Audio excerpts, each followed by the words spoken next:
이 시간 주신 하나님 말씀은 에베소서 6장 1절부터 3절까지입니다. 우리 다 같이 봉독합니다.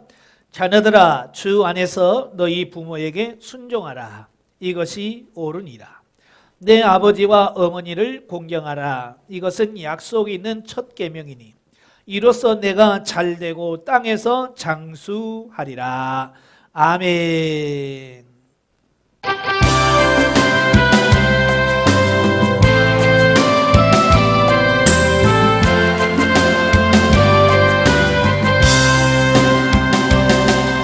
여호와는 너에게 복을 주시기를 원하며 너를 지키시기를 원하시며 여호와는 그 얼굴을 너를 향하여 드사 은혜와 평강 주시기 원하노라. 여호와는 너에게 복을 주시기를 원하며 너를 지키시기를 원하시며 여호와는 그 얼굴 너를 향하여 드사 은혜와 평강 주시기 원하노라. 보배롭고 존귀하게 여기시는 하나님이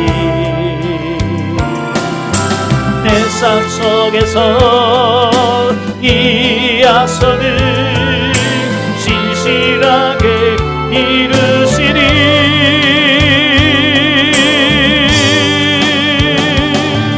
땅에 기름 진 것으로 하늘에 신령한 것으로 너를 복주시고 지키신 하나님이 너의 영혼 달되도록 은혜 베푸시며 평강으로 인도하시니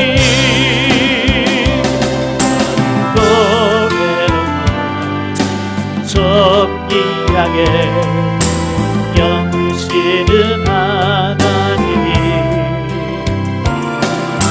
내 삶 속에서 이 약속을 신실하게 이루시니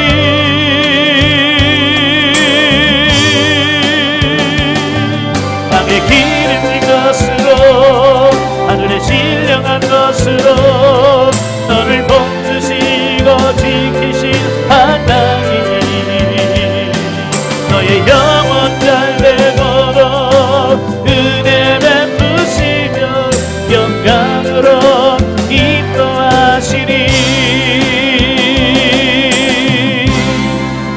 아멘. 자, 오늘 저와 이분이 같이 봉독한 말씀을 통해서 말씀의 제목을 약속 있는 첫 계명이라 이런 제목으로 같이 은혜를 나누기를 원합니다. 우리 교회 행사를 보면 5월 첫째 주는 우리가 보통 어린이 주일로 지킵니다. 예, 그래서 그리고 두 번째 주일은 보통 이제 어버이 주일로 지키죠. 이 교회에서 왜 어버이 주일을 지킬까? 우리는 어버이를 공경하는 것은 어떤 유교적인 어떤 그런 부분을 생각을 해요. 예, 그러나 우리 부모를 공경하는 것은 윤리 도덕적인 차원을 뛰어넘습니다. 예, 유교라고 하는 것은 우리가 중국에서 들어오게 되어지고요. 유교가 우리 한국에 들어온 것은 지금부터 한 600년 전이죠. 600년 전에 그 이시조선이라고 하는 조선 나라를 세우면서 정치적인 목적에 의해서 그 유교를 들여오게 돼요. 자, 그래서 적극적으로 유교를 장려했죠. 그런데 이 부모를 공경하는 것은요, 유교가 이 땅에 들어오기 전, 아니 그보다는 훨씬 전 하나님께서 인류를 처음 창조하시고 우리 인간에게 기본적으로 부여해 주신 것이 뭐냐? 내 부모를 공경하라는 거예요. 그러다가 이제 율법적으로 정식으로 10계명을 주시면서 내 부모를 공경하라 라고 분명하게 우리에게 말씀해 주셨어요. 자, 그런 면에서 어찌 보면 이 부모를 공경하고 어버이를 공경하는 것은 어느 윤리 도덕 차원을 뛰어넘는 영적인 부분이다라고 이렇게 볼 수 있어요. 그래서 우리가 신앙생활하면서 하나님을 잘 섬긴다고 하면서 육신의 부모를 공경하지 않는 것은 그들의 믿음은 잘못된 거예요. 온전한 것이 아니에요. 요한일서 4장 20절에 보면 뭐라고 말씀합니까? 눈에 보이는 형제를 사랑하지 못하면서 어떻게 보이지 않는 하나님을 사랑한다라고 말할 수 있느냐? 이건 거짓말이라는 거예요. 다시 말하면 눈에 보이는 형제, 눈에 보이는 부모를 공경하지 못하고 어떻게 보이지 않는 하나님을 공경할 수 있겠어요? 그럴 수 없다는 얘기예요. 그래서 정말 하나님을 사랑하기를 원한다면 먼저 형제를 사랑하셔야 돼요. 그리고 우리 낳으신 부모님을 공경할 때 정말 그 다음에 하나님을 사랑할 수 있는 거예요. 이 부분이 안 되어지면 정말로 우리는 하나님을 사랑한다라고 하는 것은 거짓말일 수밖에 없다라는 거예요. 그래서 성경에 보면 이 부모를 공경하라라고 하는 것은 계명이에요. 계명. 이 계명이라고 하는 것은 뭡니까? 반드시 지켜야 될 부분들이에요. 그러니까 하나님께서 우리를 이스라엘 백성들을 애굽에서 출애굽시켜 놓으시고요. 출애굽하고 시내 산으로 인도하신 다음에 그 백성들에게 뭘 해요? 언약을 맺잖아요. 그 언약의 핵심이 뭐냐면 나는 너희의 하나님이 되고 너희는 내 백성이 되는 거다. 하나님께서 그 시내 산에서 하나님과 이스라엘 백성들 간에 이런 언약의 관계를 맺어요. 그래서 하나님께서 우리의 왕이 되신 하나님께서 그의 백성들에게 기본적인 지켜야 될 법률을 선포하시는 게 뭐냐? 그게 십계명이에요. 그래서 우리가 하나님을 믿는다, 하나님을 섬긴다라고 말할 때 기본적으로 지켜야 될 계명이 뭐냐? 십계명이에요. 우리 그래서 출애굽기 20장에 보면 하나님께서 모세와 이스라엘 백성들 앞에서 십계명을 말씀하십니다. 제 1계명이 뭡니까? 너는 나 외에 다른 신을 내게 두지 말라. 나 외에 다른 신을 두지 말라. 이게 1계명이에요. 그 다음에 2계명은 뭡니까? 너를 위하여 새긴 우상을 만들지 말고 또 위로 하늘에 있는 것이나 아래로 땅에 있는 것이나 땅 아래 물속에 있는 것에 어떤 형상도 만들지 말며 그것들에게 절하지 말며 그것들을 섬기지 말라. 우상을 만들지도 말고 절하지도 말고 섬기지도 말라라고 명령하신 것이 두 번째 계명이에요. 그 다음에 세 번째 계명은 뭡니까? 내 하나님 여호와의 이름을 망령되이 일컫지 마라. 하나님의 이름을 함부로 부르지 말라는 거예요. 망령되게 부르지 말라는 거예요. 네 번째 계명이 뭡니까? 안식일을 기억하여 거룩히 지키라. 우리가 잘 아는 것처럼 1계명부터 4계명까지는 대신관계예요. 우리 믿는 사람이 하나님과의 어떤 관계를 맺을 것인가 라고 하는 부분에서 주어진 계명이라고 할 수 있어요. 그 다음에 이제 5계명부터 10계명이 나오는데요. 5계명은 내 부모를 공경하라. 6계명은 살인하지 말라. 제7계명은 간음하지 말라. 제8계명은 도둑질하지 말라. 제9계명은 내 이웃에 대하여 거짓 증거하지 말라. 제10계명은 뭐예요? 내 이웃의 집을 탐내지 말라. 자, 이렇게 기본적으로 10가지 계명을 하나님께서 주셨어요. 그런데요, 이 10계명을 가만 잘 보세요. 모든 계명이 하지 말라라고 되어 있어요. 그죠? 하지 마라, 하지 마라, 두지 마라, 만들지 말라, 부르지 말라, 그런데요, 유독이 하라라고 하는 계명과 함께 그 뒤에 축복이 따라오는 계명이 있어요. 그 계명이 제5계명이에요. 그래서 제5계명은 뭡니까? 내 부모를 공경하라. 그리하면 내 하나님 여호와가 내게 준 땅에서 내 생명이 길리라. 다른 계명에는 그런 약속이 없습니다. 살인하지 말라. 그리하면 내가 이런 복을 주겠다 말씀하지 않아요. 간음하지 말라. 그러면 내가 이런 복을 주겠다고 없어요. 도둑질하지 마라. 그러면 내가 이와 같은 복을 주리라. 없어요. 10계명 중에서 오직 이 5계명 이 하나만 뭐예요? 내 부모를 공경하라. 그리하면 내 하나님께서 내게 준 땅에서 내 생명이 길도록 해주겠다라고 약속했다 그 말이에요. 자, 이것을 사도 바울이 놓치질 않아요. 사도 바울이 이 약속 있는 이 첫 계명을 잊지 않습니다. 그래서 오늘 본문에 뭐라고 말씀합니까? 자녀들아, 주 안에서 너희 부모에게 순종하라. 이것이 옳으니라. 내 아버지와 어머니를 공경하라. 이것이 약속이 있는 첫 계명이다. 네. 모든 계명 중에서 하나님께서 이걸 지키면 내가 이와 같은 복을 주겠다고 복의 약속을 주신 계명이 오직 하나 있는데 그게 십계명이에요. 십계명에서 제5계명 내 부모를 공경하라라고 하는 거예요. 그만큼 이 계명이 뭐예요? 중요하다는 얘기예요. 우리는 이 계명을 단순히 윤리 도덕적인 차원에서 접근합니다. 그러나 이 성경은 윤리 도덕적으로 접근하는 게 아니에요. 영적으로 접근하는 겁니다. 그런데 왜 그런 성경에서 굳이 내 부모를 공경하라라고 명령하시고 거기다가 약속까지 주셨을까? 그 이유는 그 계명이 매우 중요하다는 얘기예요. 하나님 편에서 보실 때에 내 부모를 공경하라고 하는 것은요, 하나님을 섬기는 신앙생활에 있어서 매우 중요하다는 의미를 담고 있어요. 제가 영성훈련 강의하면서도 늘 말씀했죠. 네. 맨 위에 하나님이 계시고 내가 있고요. 그 하나님과 내 사이의 중간 매체로 부모라고 하는 중간 매체가 있어요. 그래서 나는 이 하나님을 바라보기 전에 이 하나님 안에 하나님으로 가는 과정 속에 부모를 통해서 하나님께 나아가는 거예요. 그래서 제가 심지어 뭐라고 말씀합니까? 부모는 보이지 않는 하나님의 대리자라. 더 쉽게 말하면 부모는 보이는 하나님이다, 그런 뜻이에요. 그래서 성경은 뭐라고 그래요? 내 부모를 경외하라라고 말. 경외. 여러분, 경외라고 하는 것은요, 누구한테만 쓰는 용어냐면 하나님한테만 쓰는 용어예요. 사람한테 쓸 수 있는 용어가 아니에요. 그런데 유독 이 성경에서 유일하게 경외라고 하는 말을 쓴 것이 뭐냐? 하나님을 경외하고 내 부모를 경외하라.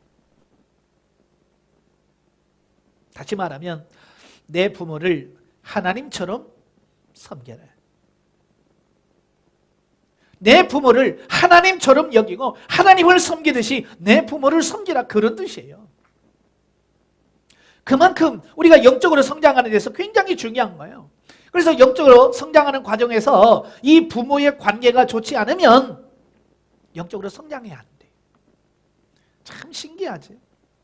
부모와의 관계가 좋지 않은 사람들은요, 영적으로 성장이 안 돼요. 반대로 영적으로 성장하는 사람들을 가만히 보면 그들은 한결같이 부모와의 관계가 좋아요. 부모와의 관계가 좋은 사람일수록 영적인 하나님과의 관계가 좋더라, 그 말이에요. 그건 뭐를 말씀하냐면 내 부모를 왜 하나님께서 공경하라, 심지어 경외하라까지 말씀하신 이유를 알 수가 있어요. 부모를 잘 공경하고 부모를 잘 섬길 때 온전히 하나님도 섬길 수 있다라고 하는 것을 하나님은 아셨고 그렇게 말씀하셨던 거예요. 두 번째로, 왜 하나님께서 이 약속 있는 계명을 주셨을까? 아무리 좋은 거라도요, 사람들에게 그걸 해야 되겠구나, 내가 이렇게 해야 되지라고 하는 어떤 이런 마음을 주어지지 않으면, 그런 마음이 움직이지 않으면 잘 안 돼요. 쉽게 말하면 동기부여가 돼야 돼. 동기부여. 내 부모를 공경하라, 내가 왜 해야지? 동기부여가 정확하게 되지 않으면 안 되는 거거든요. 그래서 하나님께서 이 그 계명에다가 약속을 붙여주었냐면 많은 성도들에게, 이 땅에 있는 사람들에게 부모를 공경하면 이런 복이 있구나 해서 동기부여를 하도록 하는 과정이에요. 예를 들어서 이런 거죠. 자녀들에게 공부를 시킬 때에 그냥 공부해라 하면 공부 잘 안 하죠. 그래서 부모님들이 그 자녀들에게 동기를 부여하도록 하기 위해서 약속을 하지. 예를 들어서 네가 이번에 1등을 하면 내가 뭘 사줄게. 아니면 용돈을 내가 얼마 줄게라는 어떤 그런 약속을 하지요. 여러분, 그 선물이 중요한 게 아니고 부모는 뭡니까? 그것을 통해서 자녀들에게 동기를 부여하고 그 공부하도록 하는 어떤 이런 부분들을 해서 그 인생이 좋아지도록 하는 어떤 그런 과정에서 그런 동기부여를 하는 거예요. 회사도 그렇고요. 사회에서도 그렇습니다. 그래서 사회에서도 어떤 걸 하면 상을 주고 뭘 착한 일을 하면 이런 상을 주고 자꾸 하는 이유가 뭡니까? 예, 동기부여해야 해요. 물론 이제 그것이 목적이 아니지만 그것을 보면서 아, 저렇게 살아야 되겠구나 라고 하는 동기부여를 해주는 거야. 그래서 하나님께서 내 부모를 공경하라 라고 말씀하시고 네가 이 땅에서 잘되고 장수하는 어떤 그런 약속을 주신 것은 이 계명을 읽는 모든 분들에게 뭐예요? 예, 동기를 부여하도록 하는 목적에 의해서 하나님께서 그렇게 하신 거다. 그래서 우리도 이 하나님의 의도를 정확하게 아셔야 돼. 얼마나 중요했으면 약속을 해주고 얼마나 우리에게 그렇게 살기를 원하셨으면 거기다가 축복까지 약속해 주셨을까라고 하는 거예요. 자, 이 세상에 있는 사람을 치고 복신하는 사람 없지? 다 복받기를 원할 거예요. 성경에 보면 이 복을 받을 수 있는 여러 가지 길들이 많이 있어요. 하나님을 잘 섬기는 것도 복이고 다 복입니다만은 그 몇 가지로 요약을 해보면 첫째로 하나님의 말씀에 순종할 때 하나님의 복이 임합니다. 다시 말하면 하나님께서 주신 계명을 지킬 때에 계명을 지켜 행할 때 하나님께서 뭐 주신다고요? 복을 주셔요. 그래서 이 하나님께서 하지 마라 라고 안 하면 복이 와요. 또 하라라고 말해서 그 말씀을 적극적으로 순종하면 복이 와요. 제가 늘 강의 시간이나 설교 시간에 늘 말하는데 제발 복 달라고 기도하지 말라. 그 기도한다고 해서 되는 건 아니다. 그 하나님의 약속을 붙들고 말씀대로 살면 내가 복 달라고 기도 안 해도 구하지 않아도 하나님 주신다. 왜? 약속되어 있기 때문에. 예, 하나님은 이미 약속했어요. 이거 해라. 내가 이를 주겠다. 내 부모를 공경하라. 그러면 이 땅에서 잘되고 장수하는 복을 주겠다라고 약속한 거예요. 그래서 우리는 뭡니까? 아멘 하고 부모만 열심히 공경하면 장수하고 이 땅에서 잘되는 복을 주실 거예요. 근데 우리는 부모 공경은 안 하고 주님 잘되게 해주세요. 하나님 이 땅에서 장수하고 오래 살게 해주세요 라고 기도하고 있다 그 말이에요. 그러니 안 되는 거죠. 왜? 하나님의 계명은 내 부모를 공경할 때 이와 같은 복을 준다고 약속했어요. 그러니까 오래 살 생각하지 마시고 잘될 생각하지 마시고 부모를 공경하면 잘되고 오래 사는 것은 그냥 덤으로 오는 거예요. 복은 하나님의 말씀, 계명을 지킬 때에 복이 임합니다. 두 번째로 이 복은 하나님의 택한 성직자들의 축복 기도를 통해서 임합니다. 구약에서도 하나님께서 특별히 이제 민수기에 보면 제사장 제도를 세우죠. 제사장을 세워요. 그리고 제사장들이 하나님께 예배할 때마다 백성들에게 두 손을 들고 축복하도록 되어 있습니다. 제사장의 축복이라고 그래요. 그 축복할 때에 어떻게 축복하냐면 민수기 6장 24절에 보면 여호와는 내게 복을 주시고 너를 지키시기를 원하며 여호와는 그의 얼굴을 내게 비추사 은혜 베푸시기를 원하며 여호와는 그 얼굴을 내게로 향하여 드사 평강 주시기를 원하노라 할지니라. 그래서 제사장들이 두 손을 들어 백성들을 향하여 이 민수기 6장 22절부터 24절의 26절의 말씀을 가지고 축복합니다. 바로 그 하나님의 축복을 행할 때에 그 축복된 축복을 통해서 하나님의 복이 임하는 거예요. 신약시대는 이 목회자를 통해서 목회자가 강단에서 두 손을 들고 축복할 때 그 하나님의 축복이 성도들에게 임합니다. 참 그런데 신기한 것은 뭐냐면 어떤 분이 그래요. 한국에 있는 성도들이 축복 기도를 그렇게 강단에서 목회자가 축복 기도하는 것을 그렇게 별로라고 생각한다는 거예요. 그래서 예를 들면 교회에서 예배 드리다가 예배 잘 드리다가 목사님이 축복하려고 하면 축복 기도하기 전에 어때요? 싹싹 빠져나간다는 거예요. 그런데 미국에 가니까요 반대라는 거예요. 예배 시간에 참석 안 하다가 이 축복 기도할 시간 되니까 성도들이 모이게 되는 거예요. 왜?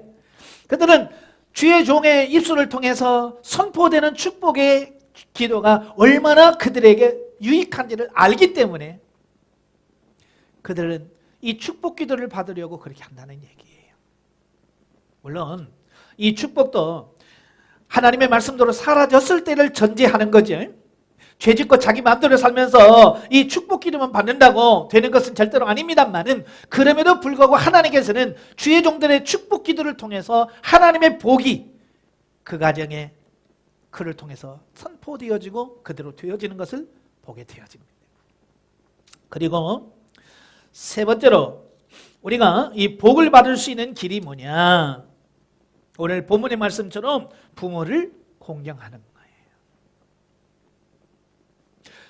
부모를 공경하면 하나님께서 땅에서 잘 되고 장수하는 복을 주겠다.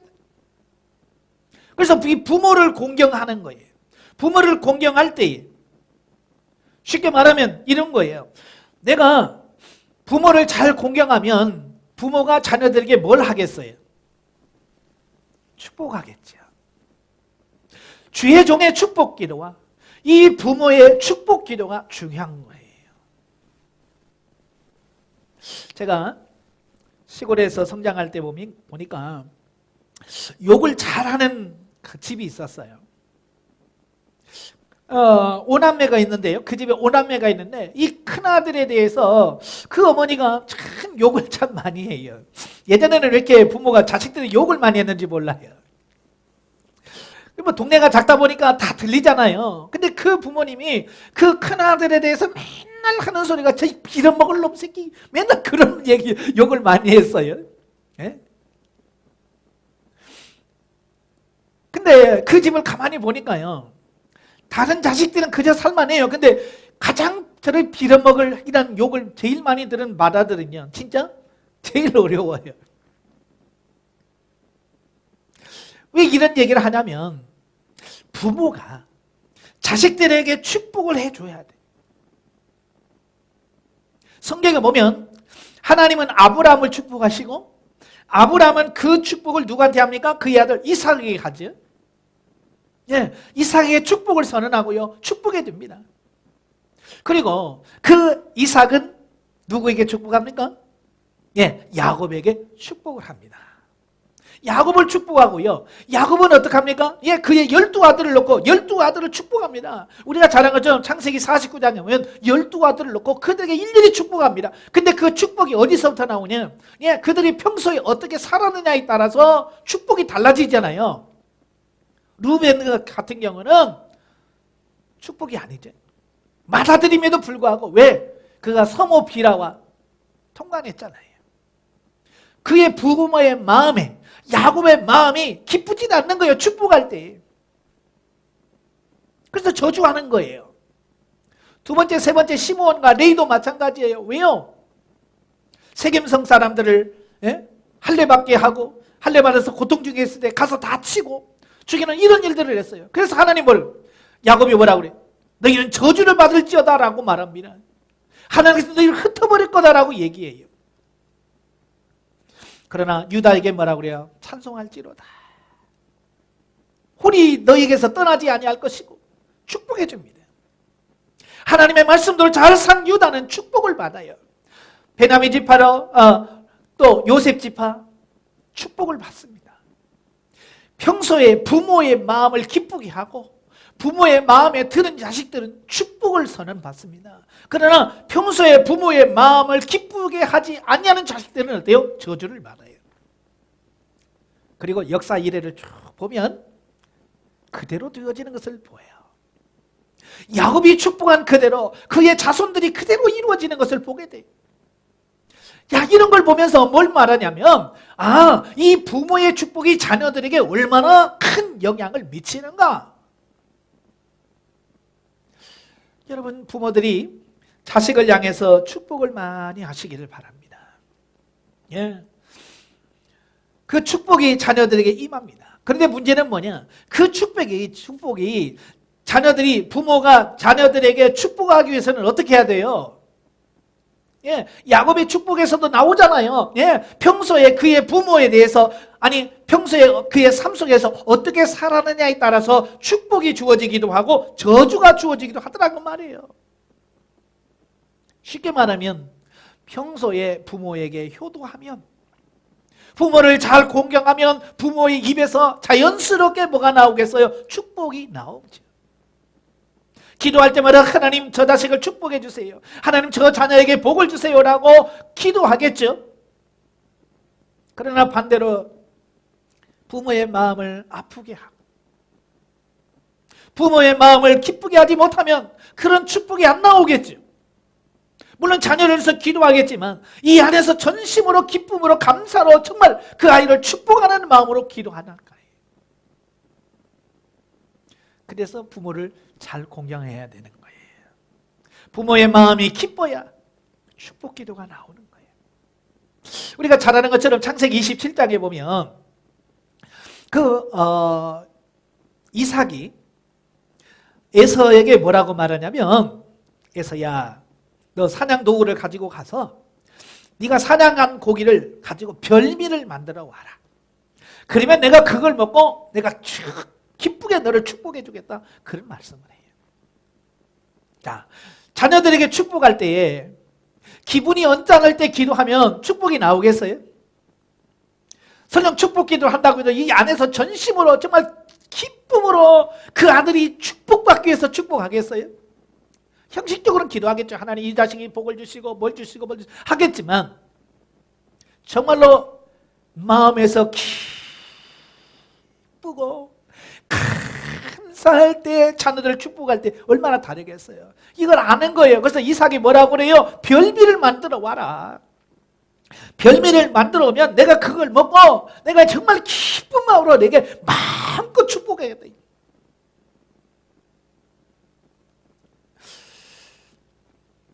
자, 이건 뭘 말하냐면 축복해주는 사람의 마음을 기쁘게 할 때 진짜 축복이 임한다. 그러므로 우리가 이 땅에 살면서 부모의 마음을 기쁘게 할 수 있는 삶이 되시길 바랍니다. 부모의 마음이 기뻐야 자녀들에게 마음껏 축복할 수 있는 어떤 그런 부분이 되어진다는 거예요. 어버이날 또 부모의 어떤 특별한 기념일 때 자녀들이 그걸 챙길 때 어떻게 하겠어요? 네, 그걸 바라보는 부모의 마음이 기쁠 수밖에 없어요. 어떤 큰 선물이 아니라 얼마나 많은 용돈이 아니라 기억해주고 축하해주는 그 부분 속에서 부모의 마음은 기쁠 수밖에 없습니다. 여러분, 이 어버이 주일을 통해서 우리 다시 한번 기억하시기를 바랍니다. 내 부모를 공경하는 것은 첫째 하나님의 뜻이에요. 하나님께서 그렇게 말씀하셨고 그렇게 명령하셨기 때문에 우리를 하나님이 믿는 자녀라고 한다면 내 부모를 공경하는 것은 당연한 거예요. 마땅히 해야 될 겁니다. 그럼에도 불구하고 우리가 마땅히 해야 됨에도 불구하고 하나님께서는 덤으로 우리에게 뭘 말씀합니까? 축복을 약속해 주는 거예요. 내가 잘되고 땅에서 장수하리라는 축복의 말씀을 주셨어요. 우리는 하나님 믿는 자녀로서 세상에 하나님을 알지 못하는 자들보다도 못해서는 안 되겠지. 가끔 보면 하나님을 알지 못하는 자식들도 부모에게 참 잘하는 모습을 봐요. 어떻게 저렇게 하나님을 모르면서도 저렇게 잘할까? 어떻게 저 부모를 저렇게 잘 섬기지라고 하는 어떤 이런 부분도 봅니다. 그러나 반대로 어떨 때는요, 저렇게 신앙생활을 잘하면서 왜 부모에게는 저렇게 못할까라고 하는 부분도 느껴요. 우리가 예수 믿지 않는 사람들보다 더 잘해야 되는 것 중에 하나가 바로 부모를 잘 섬기는 거예요. 부모를 잘 공경하는 겁니다. 그래야 세상 사람들로부터 인정을 받게 되는 거예요. 제가 안타까운 것은 뭐냐면 신앙생활 열심히 한다는 핑계로, 교회 간다는 핑계로 부모를 공경하지 않는 것이 문제예요. 교회의 행사를 핑계로 부모를 챙기지 않는 것이 문제예요. 교회 일 팽개치라는 말이 아니네. 부모를 공경하는 것이 더 중요하다는 것을 말씀하려고 하는 거예요. 평소에 부모를 잘 공경하신 여러분 되시기 바랍니다. 그래서 하나님께서 약속하신 이 축복이, 약속 있는 첫 계명이 여러분의 삶관에서 그대로 성취되고 이루어지시기를 주님으로 축원합니다. 기도하겠습니다. 은혜로우신 아버지 감사합니다. 오늘도 우리를 사랑하셔서 귀한 말씀을 주셔서 감사합니다. 이 말씀을 주님 기억하게 하시고 정말로 평소에 내 부모를 공경하라, 이 말씀을 가슴속에 새기게 하시고 늘 그 말씀대로 순종해가는 우리 삶이 될 수 있도록 주님 도와 주시옵소서. 그래서 우리 성도들의 가정에, 저들의 자녀들의 가정에 하나님의 한없는 축복과 평강이 저들의 삶 가운데서 늘 넘쳐날 수 있도록 주님 도와 주시옵소서. 예수님의 이름으로 감사하며 기도합나이다. 아멘.